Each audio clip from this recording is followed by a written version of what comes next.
Muy buenas tardes, gente. O buenas noches, buenos días. Bueno, depende del horario en que estén mirando el videito.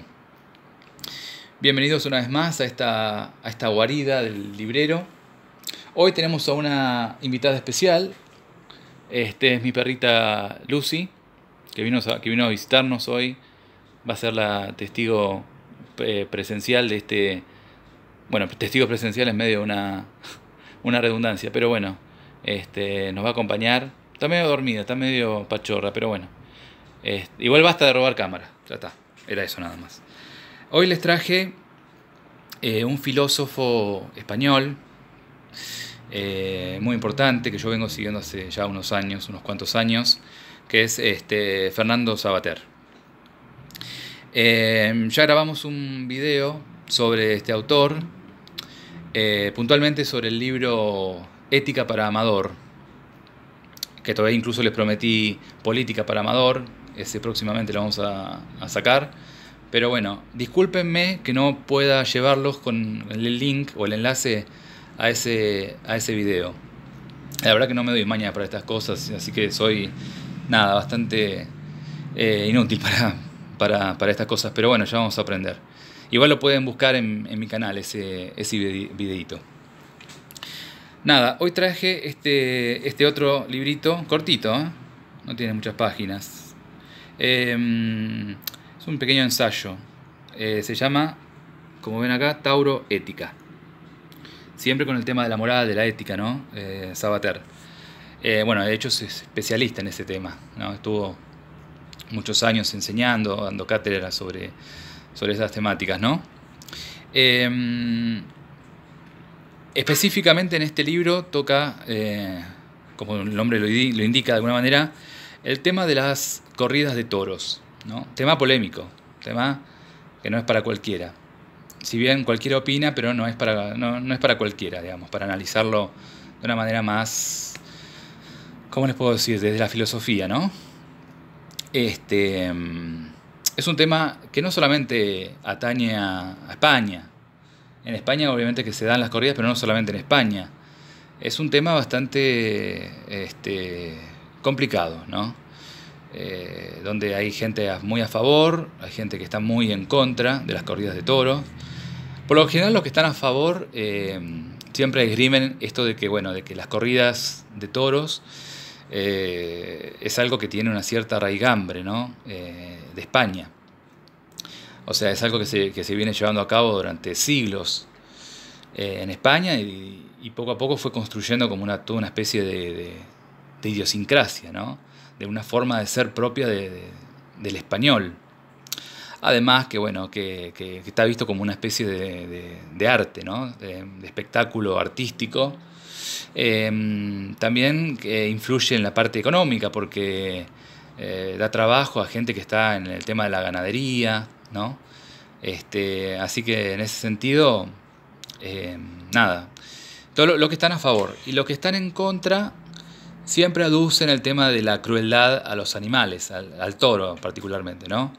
Que se lo lastima, es una forma de tortura, que se lo martiriza, ¿no? Y finalmente después se lo mata. Y bueno, muchas sociedades protectoras de animales aducen eso, incluso movimientos que están a favor de los animales ven esto como una práctica muy como rústica, barbárica, bueno, propia de gente que como es que no está muy civilizada, digamos, ¿no? Por decirlo menos. Pero bueno, la polémica siempre como que penduló entre esos dos extremos, ¿no? Y acá Savater nos trae este tema a colación, es de 2010 este libro, nos trae este tema a colación más que nada porque en España en el año 2009-2010 se debatió justamente este tema en el Parlamento catalán, ¿no? El tema de la prohibición, incluso de la abolición justamente de las corridas de toros. Y bueno, quería leerles algunas cositas que me parecen interesantes de este libro. No quiero hacerlo muy largo tampoco, Pero, pero bueno, yo lo que veo, lo que asume así a grandes rasgos, es que el hecho de no dañar a los animales es como que, por un lado está bien, pero por otro lado muestra cierta hipocresía, porque a veces, por ejemplo, uno está en contra del daño a los animales, pero por otro lado uno de pronto come comida como por ejemplo carne o lo que sea, que bueno, para que esté ahí, para que esté en las góndolas, justamente los animales tuvieron que pasar por el matadero, por todo un proceso industrializador, donde bueno, donde no se los trataba muy bien a los animales, ¿no? Algunos pueden decir, bueno, pero una cosa es para alimentarnos, o sea, para saciar, digamos, una necesidad básica del ser humano, y otra cosa es para el divertimento, la diversión de los hombres, ¿no? Que también es atendible. Pasa que a veces yo me pongo a pensar que si realmente vamos a proteger a la naturaleza en todos los sentidos, porque es difícil, o sea, uno puede a veces mostrarse protector en algún sentido y en otro sentido no. No, es difícil proteger a toda la naturaleza, porque siempre queda algo librado al azar, siempre hay un lugar por donde hacemos agua, ¿no? A todos nos pasa, incluso a mí me pasa muchas veces que me descubro ciertos baches, ¿no? Es muy difícil, es muy difícil. Yo esto lo relaciono, perdonen que divague un poco, pero lo relaciono con un cuento de Ray Bradbury. No me acuerdo si está en el Hombre Ilustrado o en Las Doradas Manzanas del Sol. No me acuerdo. Ya esta autora me tendría que acordar, pero bueno. En donde se vendían viajes al pasado, ¿no? Al pasado incluso remoto, de la época de los dinosaurios. Y uno podía acceder a ese pasado, pero solo caminar por un pequeño sendero o caminito, sin pasar del otro lado, sin adentrarse, no sé, en la espesura de la selva o de lo que sea, para justamente no dañar el pasado, ¿no? No dañar ninguna especie ni nada, porque un pequeño cambio en el pasado podía provocar una debacle en el presente, ¿no? Y a veces siento que realmente, para que el ser humano no dañe la naturaleza, tiene que ir por ese caminito, sin tocar nada de la naturaleza, porque cualquier cosa que toque, lo altera, incluso al mismo ser humano. Incluso acá en este libro, Sabater nos habla de que una persona muy vegetariana, muy atenta a esas cosas, a la violencia contra los animales, dispuso una normativa para proteger, no sé si a los caballos, no sé. Ese vegetariano era Adolf Hitler. Así que da para pensar. Igual es un poco tendenciosa esa mirada porque, a ver, como en todo, hay vegetarianos que son muy buena gente, y hay personas que no son vegetarianos, que son, nada, terribles hijos de puta. Hay de todo, o sea, no seamos tampoco limitados en ese sentido, o sea, hay de todo en todos lados, en los dos bandos, digamos. Así que, pero bueno, quiero decir, para no caer en las hipocresías, hay que por ahí andar por ese sendero sin tocar nada. Pero también, si haríamos eso, caeríamos en una obsesión casi insoportable, invivible. No se podría hacer eso tampoco, ¿no? Pero bueno, como les digo, quería leerles algunas partes que me parecen interesantes, ¿no? Acá, por ejemplo. Las corridas de toros son una tradición. No, perdón, que las corridas de toros son una tradición es cosa indudable. Aunque, como hace notar el profesor Mosterín, la raigambre tradicional no legitima sin más ni fiestas, ni comportamientos sociales, ni nada de nada. Perdón, pero somos modernos. Y ser moderno es tener prejuicios favorables hacia lo nuevo, no hacia lo ancestral. Que la tauromaquia encierra valores artísticos también es algo imposible de negar, sobre todo en nuestra época, tan generosa en la atribución del marchamo de arte a los más insospechados productos y actividades. Solo faltaba que pudiésemos llamar obra de arte al urinario de Duchamp o a cualquier guiso deconstruido de Ferran Adrià, y nos prohibieran en nombre del buen gusto dar el mismo calificativo encomiástico a una faena de Curro Romero. Debe ser un matador, ¿no? Pero sin embargo, tampoco la exquisitez estética sirve como universal certificado de buena conducta. Recordemos otra vez el caso de los castrati. Castrati, en paréntesis.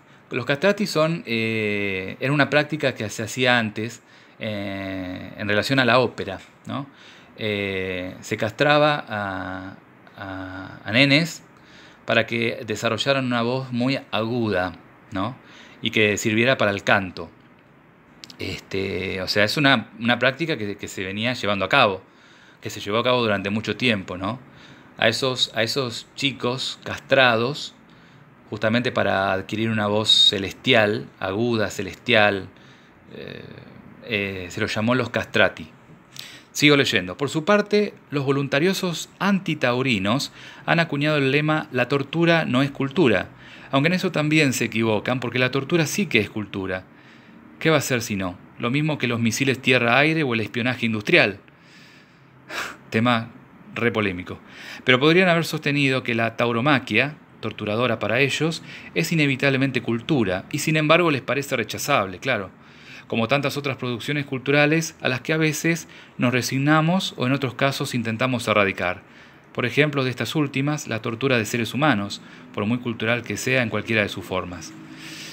De modo que si algunos exigen la abolición institucional de la fiesta taurina, la fuerza de su propuesta no está en el desprecio o la repugnancia personal que sienten por ella, ni tampoco en el hecho de que pongan en entredicho sus valores tradicionales, estéticos o culturales, sino en que la declaran irreversiblemente inmoral, y de una inmoralidad cívica, no meramente personal, por lo que no puede ser aceptada en la sociedad decente en que queremos vivir.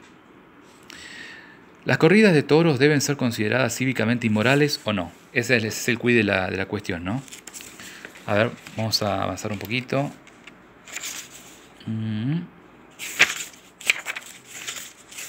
A ver. Esto. Lo característico de la conducta humana es poder inhibir o aplazar la satisfacción de nuestras necesidades más perentorias para cumplir otros propósitos. Respondemos a intereses que son, por definición, múltiples, contrapuestos y, por tanto, incompatibles frecuentemente unos con otros. Tener intereses, lo propio de la humanidad, es lo contrario de no tener más remedio que lo propio del comportamiento de los animales. Por eso se supone que nosotros somos responsables moralmente y los animales no.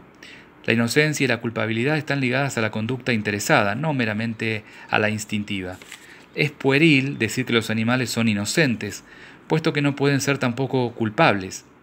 Los imbéciles o los pedagogos edificantes que envidian la pureza del comportamiento animal, es decir, que añoran el jardín del Edén antes del pecado original y por tanto del comienzo de la libertad humana, olvidan esta verdad elemental. Claro. Eso tiene que ver con la conciencia más que nada. A ver.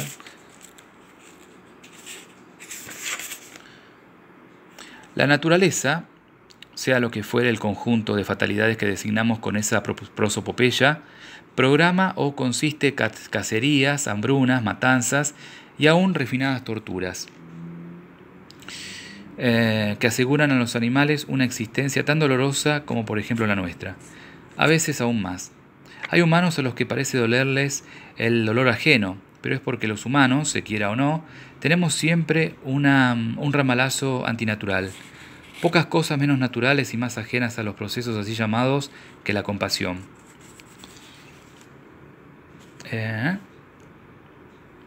Somos la excepción maligna en un sistema de intereses atroz y feroz, pero, hasta nuestra llegada, sin culpable. Como se nos narró en la fábula del Génesis, suscrita por lo visto por muchos materialistas, con nosotros llega al mundo el pecado original. Tenemos unos deberes que por lo visto nadie tiene en el universo. ¿No es esto una forma de lúgubre orgullo especiísta? Y nuestro frecuente incumplimiento nos convierte en los únicos posibles malvados del cosmos. El daño que causamos a los animales, aseguran los utilitaristas y asimilados, no es necesario, o sea, va contra los intereses de esas pobres víctimas.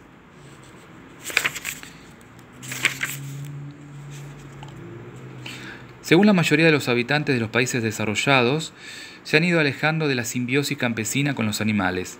Ha ido creciendo la idealización de estos y la compasión por su suerte. Antes, el trato entre humanos y animales tenía la brutal familiaridad de la vida cuartelaria. Se sabía que nos mantenía juntos el interés y de vez en cuando se les infligía a los bichos una novatada grosera o un doloroso ritual de iniciación. Por supuesto, los lobos, raposas y osos eran alimañas que amenazaban el ganado, no especies a conservar como lo son para quienes nunca han visto un rebaño más que en forma de chuletas.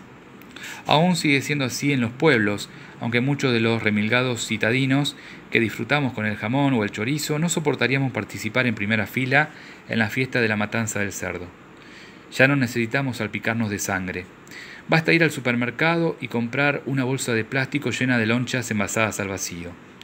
Por supuesto, ello no quiere decir que seamos más ilustrados, ni mucho menos más morales o realmente compasivos, como suponen algunos de nuestros neobudistas o de guardarropía, sino que como buenos urbanitas desconocemos más y más lo rural, aunque sin prescindir de sus regalos culinarios o del resto de sus formas de utilidad. Por lo demás, ojos que no ven, corazón que no sufre. Corazón que no siente, diríamos acá en Argentina. Esto es interesante porque a veces estamos en contra del maltrato animal, pero no dudamos a la hora de comer comidas que son de animales. O sea, claro, porque al no ver esas matanzas o al no ser consciente, porque vivimos por ahí alienados en las ciudades, no estamos en un lugar pastoril, en una granja, entonces es como que estamos alejados de eso. Y al estar alejados no entendemos la relación que existe entre esas cosas. Entonces es una situación cómoda por ahí, la nuestra. Digo la nuestra porque yo estoy en una ciudad y por ahí no soy tan consciente de todos esos procesos, ¿no? Pero bueno, es para pensar. Es para pensar. Esta frase me parece muy interesante. La crueldad solo es reconocida cuando el beneficio cesa. Muy interesante.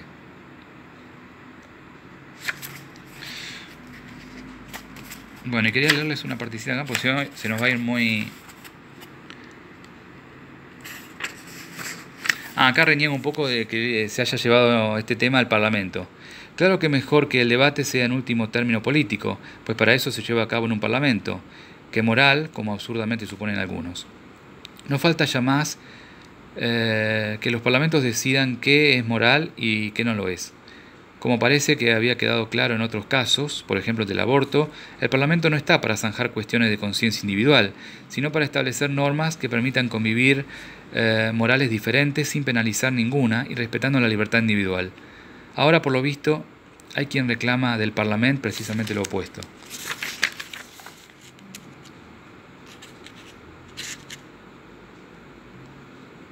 Bueno.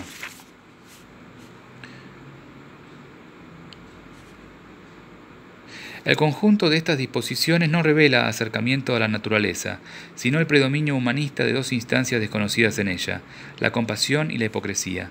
Ambas, en su dialéctica perpetua, espiritualizan nuestra vida, e incluso la de las bestias, que más se nos parecen y por tanto nos desanimalizan a todos. Yo me quedo con el arrebato de Nietzsche en la plaza Carlo Alberto de Turín, abrazado llorando al cuello del viejo caballo fustigado por su cochero. ¿Síntoma de locura o comprensión abismal de la irreductible desdicha de existir? Por cierto, en relación a esta frase, a este hecho, les recomiendo la película El caballo de Turín de 2011, sobre esta anécdota, ¿no?, de Nietzsche, que es muy interesante. La película es muy interesante también. Me acuerdo solamente porque pasó un 3 de enero, el día que yo cumplo años, donde Nietzsche se tira para defender al caballo, ¿no?, de los latigazos del cochero. Me parece una escena filosóficamente, moralmente entrañable, ¿no? Esa película que les recomendé retrata la vida de esas personas, de ese cochero, de ese caballo, ¿no? Cuando vuelve a su casa, en un ambiente rural, rústico, donde, bueno, cuenta el día a día de su vida, ¿no?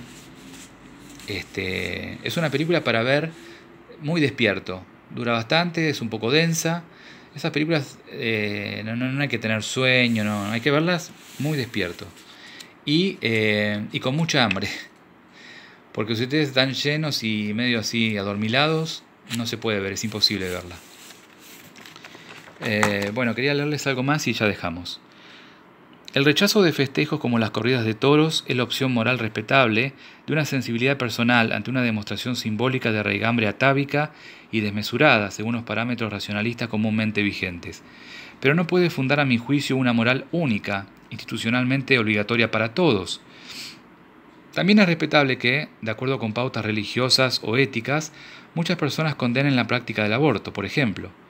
Lo que ya no resulta respetable del mismo modo es que los antiabortistas conviertan su opción en la única éticamente digna y califiquen de asesinos de masas a los que discrepan de ella. De modo semejante, tampoco es aceptable, para una convivencia en la pluralidad de valores democrática, que los antitaurinos califiquen como asesinato o tortura lo que ocurre en las plazas. La barbarie no consiste en tratar con inhumanidad a los animales, sino en no distinguir el trato que se debe a los humanos y el que puede darse a los animales. Yo no practico la caza ni la pesca, aunque consumo sus productos, ni sería capaz de trabajar en un matadero. Conozco lo que repugna a mi sensibilidad, pero no tendría la arrogancia de convertirlo en norma ética impuesta a todos. Ciertos autores ceden a la tentación de convertir en indebidas aquellas formas de trato con los animales que les resultan más lejanas. Incluso los miembros más reflexivos de cualquier colectivo suelen considerar evidentemente superfluas y prescindibles las costumbres de otros que ellos no comparten.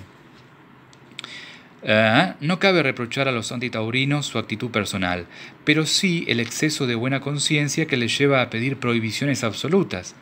Yo les aconsejaría menos arrogancia y más sustancia, porque sus argumentaciones estrictamente morales dejan bastante que desear. Quizá mañana prevalezca la sensibilidad que ahora expresan, pero ello no nos mejorará moralmente, sino que solo desplazará nuestro eterno conflicto con la naturaleza a otros campos de lida. Muy bien, gente. Nada, les dejo este librito, Tauro Ética, de Fernando Savater. Y bueno, independientemente de que estén a favor o en contra de estas prácticas, me parece que es interesante tocar el tema, porque es un tema polémico y está bueno embarrarse con estas cuestiones que a veces se analizan por ahí de una manera muy superflua, ¿no? En una sobremesa, en un café o de donde sea, se analizan muy por arriba. Está bueno entrar realmente en estos temas, que la verdad que no sé si vamos a salir muy iluminados, pero por lo menos los debatimos por ahí de una manera más seria. Así que bueno, nos vemos en el próximo videito. Saludos a todos.